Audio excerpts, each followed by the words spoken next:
Bienvenue au chemin de vidéo sur la chaîne de Théa, thérapie holistique d'épanouissement et d'accomplissement pour cet horoscope onomantique du mois de février. Chemin de vidéo et cancer.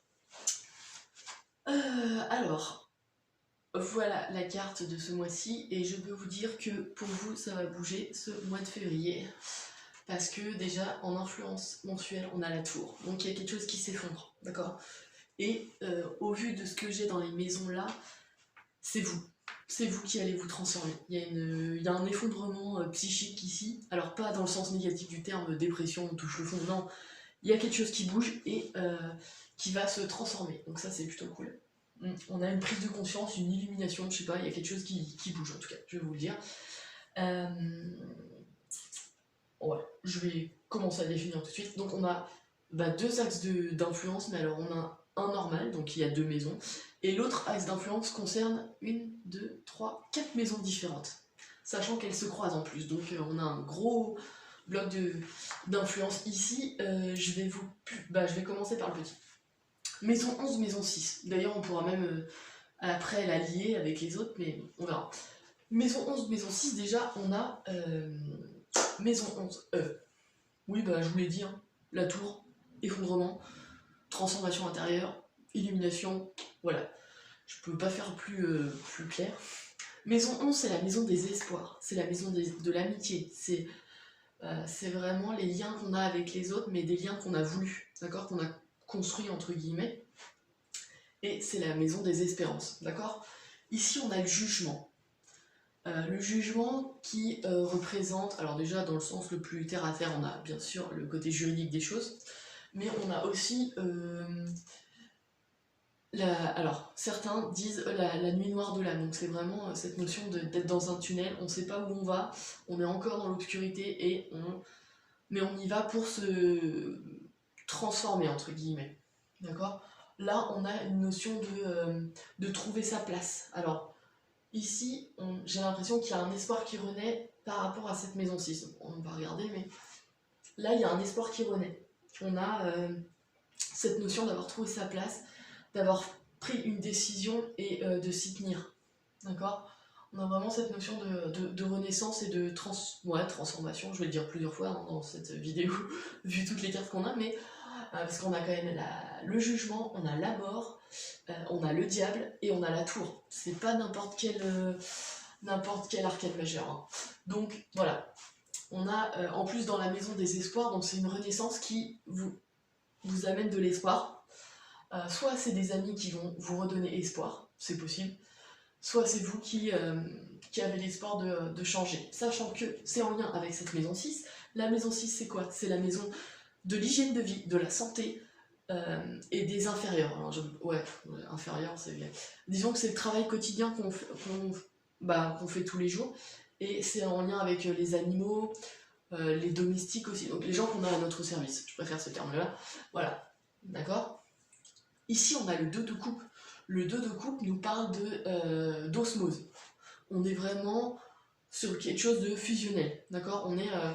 Et là, en lien avec cette maison 11 et avec cette maison 6, donc du travail, ou cette hygiène de vie, j'ai l'impression que pour la première fois, ou depuis longtemps en tout cas, vous prenez soin de vous. Là, il y a une notion comme je vous l'ai dit, d'hygiène de vie, donc là, j'ai l'impression que vous fusionnez avec vous-même, c'est-à-dire que vous récupérez, ou en tout cas, vous intégrez l'importance qu'a votre corps, d'accord, votre véhicule, sur ce plan terrestre.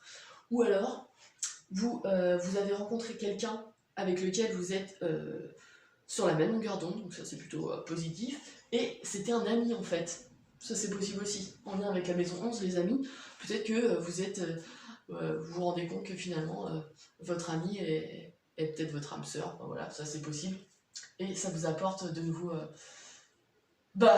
une renaissance, hein, ça c'est possible. Voilà, mais il y a vraiment en plus, je vais vous expliciter les autres, mais j'aurais tendance à dire que vous prenez soin de vous, hein, principalement. En tout cas, vous avez compris qu'il était important, parce qu'avec la tour, on parle d'illumination, enfin de compréhension, vous avez compris qu'il était important pour vous d'avoir une bonne hygiène de vie et que c'était important, ouais, tout simplement, de toute façon, c'est important d'avoir une bonne hygiène de vie. Qu'est-ce que je pourrais dire d'autre? Alors attendez, excusez-moi, un souci avec un réveil.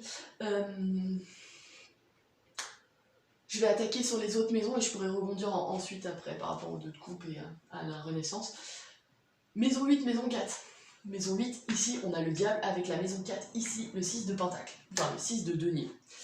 Ok. Alors la maison 8 c'est quoi? C'est la maison des transformations, c'est la maison de la mort. Alors je parle pas de la mort physique, hein.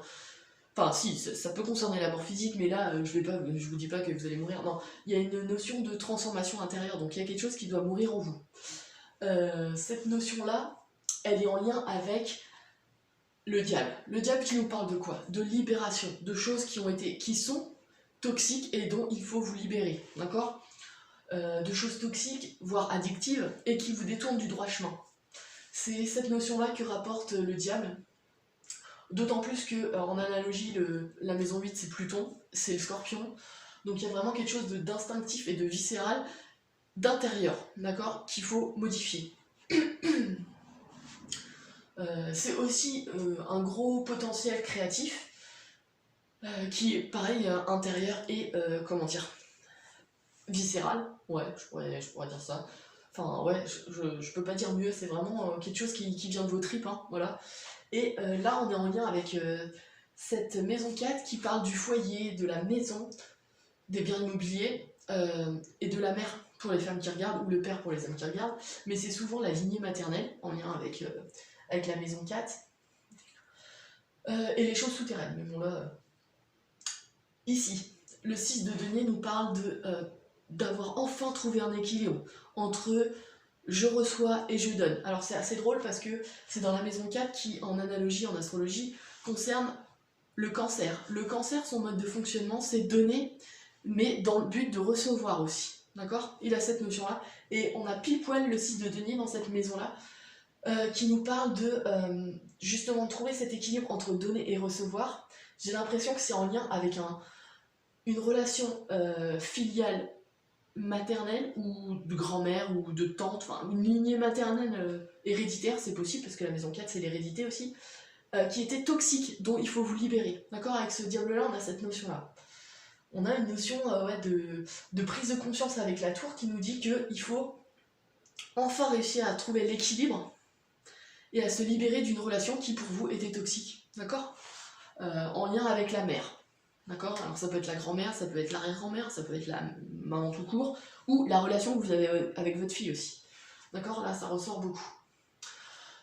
Ce qui est assez drôle, c'est que je vous ai parlé de Pluton et du Scorpion en maison 8, et bah pour vous ce mois-ci, votre maison 4 est en Scorpion, donc comme je vous l'ai dit, vous le ressentez viscéralement, et il faut vraiment mettre un terme à ce lien toxique, d'accord, qui peut vous poser problème. Voilà. Ensuite, maison. Alors, on va rebondir sur la maison 9, maison 8. Vous voyez, on a le 8 de bâton en maison 8. Et en maison 9, on a le roi de coupe. Alors, ça nous parle de quoi? La maison 9, c'est l'étranger. C'est les pays étrangers, c'est les personnes d'origine étrangère, c'est les études supérieures, pardon, je cherchais, et les disciplines qui permettent de voir l'humain de façon plus grande. Les lois, la religion, la philosophie, enfin voilà, ce genre de discipline-là. Ici, avec le roi de coupe et le 8 de bâton, on a... alors, étape par étape. Le roi de coupe, c'est quoi? C'est là, on parle ici de travail. Alors, soit travail culturel, soit... alors, on est dans le domaine des études, donc on a peut-être des études en lien avec... des choses qui sont culturelles ou thérapeutiques, on a envie d'aider les gens, c'est possible, vu que la maison 9 c'est de voir l'humanité dans son ensemble. On a quelqu'un de compatissant ici. Alors, soit, ah bon, voilà, je la fais tomber, soit c'est vous qui êtes porteur de cette énergie, et donc c'est vous qui mettez en place ce projet-là, et dans la maison de la transformation, on a ce 8 de bâton qui parle de réalisation accélérée, mais qui fonctionne. Hein. On est dans l'accomplissement ici, donc il y a une bonne nouvelle et un potentiel de réalisation assez importante. En plus, on a le diable à côté, donc oui, on a ce potentiel créatif très bon. Soit c'est quelqu'un d'origine étrangère que vous rencontrez, qui peut... Alors, deuxième symbolique, oui. Quelqu'un d'origine étrangère qui peut... comment dire, vous aider à réaliser vos projets. Ça c'est possible par des conseils, en vous aidant à planifier des choses, blablabla. Ou alors, Ce pied de bâton dont on parle des voyages, on parle de vitesse, on parle d'accomplissement, il y a vraiment une notion de synchronicité et de contact avec, comment dire, pas avec l'au-delà, mais des mondes invisibles. Vous voyez les synchronicités, les messages où vous dites ah ouais, bah ouais, là ça me parle. Vous l'avez, et en plus, ça peut être en lien avec l'étranger. Il y a peut-être des projets qui vont se mettre en place avec des pays étrangers. C'est possible aussi. Autre symbolique. Voilà. Qu'est-ce que je pourrais dire? Ah ben, on va rebondir. Donc là, on a maison 8, maison 9, ça c'est fait. Et de là, on a la maison 10, avec le 4 d'épée qui est en maison 9 aussi. Alors, sachant que cette maison 9, elle est en bélier. Donc on a la notion d'énergie qui va de l'avant. D'accord? On a cet élan, cette impulsion qui bouge. D'accord? Donc ici, on a vraiment du mouvement.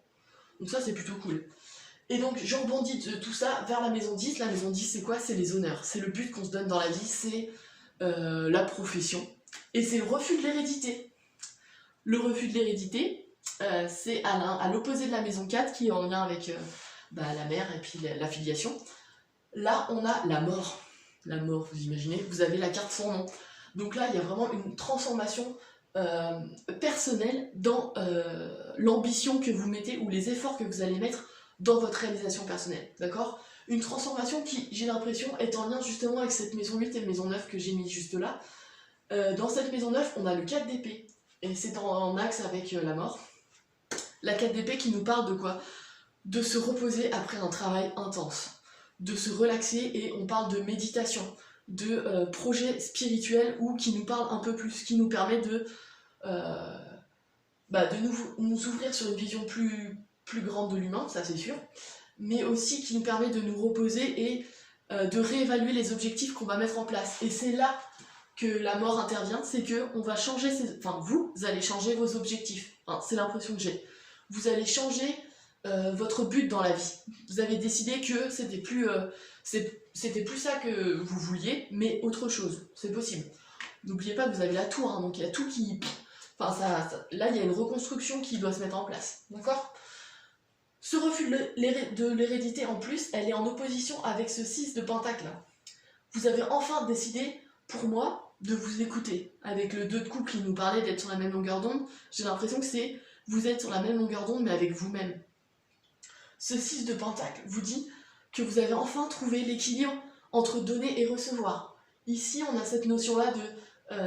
alors, dans le domaine de la famille, en plus du foyer, donc donner et recevoir dans le cercle familial, mais de façon plus saine, là, on a justement décidé en plus, par extension, le fait qu'on ait enfin trouvé les bonnes positions à avoir dans sa famille, fait qu'on a décidé d'avoir des objectifs différents dans notre vie professionnelle. Enfin, c'est l'impression que j'ai pour vous. Voilà. Et on parle réellement, dans la maison des espoirs, la maison 11, on parle vraiment de renaissance. On a décidé de trancher et de... vous vous êtes choisi en fait. C'est l'impression que j'ai. Voilà. Je crois que je pourrais pas mieux dire. Il y a un temps d'étude ici, de réflexion, mais vous êtes soutenu et il y a vraiment de la vitesse, des synchronicités, donc il faut vraiment observer votre environnement, entre guillemets, et essayer de capter les messages qu'on vous envoie, pour vous dire que vous êtes sur la bonne voie, d'accord? Voilà. Bon message de libération, ouais. Transformation intérieure vachement importante, ouais. C'est vous qui êtes au centre de ce tirage, en tout cas intérieurement, ce mois de février, ouais. C'est vous qui devez prendre soin de vous, en fait, tout simplement. Voilà, pour vous les chemins de vie 2 et les cancers. N'hésitez pas à liker, à partager et à vous abonner si ce n'est pas déjà fait. Je propose ce genre de carte onomantique pour du développement personnel ou même de l'orientation professionnelle, si vous recherchez des choses qui pourraient vous parler. N'hésitez pas à me contacter sur mon site internet www.ta-accompagnement.com et je vous dis au mois prochain pour l'horoscope onomantique du mois de mars.